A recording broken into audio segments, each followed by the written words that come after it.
Hi, my name is Kamilla Sultanova. I'm an award-winning public speaker, event host, and diversity, equity, inclusion consultant. I'm based in Finland, but I'm born and raised in Uzbekistan. I've lived experiences in America, Denmark, and Finland. I'm married to Finn, and I'm growing a Swedish-speaking daughter.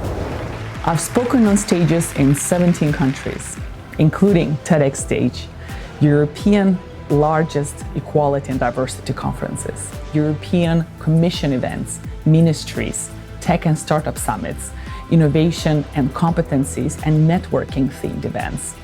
All the different events in the Nordics on topics of integration, sustainable talent recruitment and retention. I've been featured on Al Jazeera, on Yle Finnish Public Broadcasting Channel, on Danish and Finnish local publications, and multiple Nordic and European podcasts on belonging, culture, and public speaking.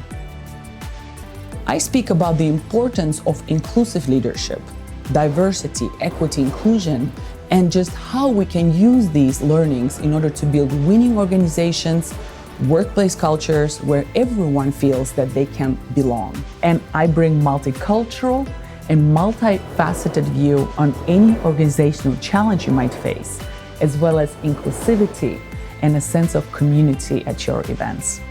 So let's collaborate and build that lasting impact together.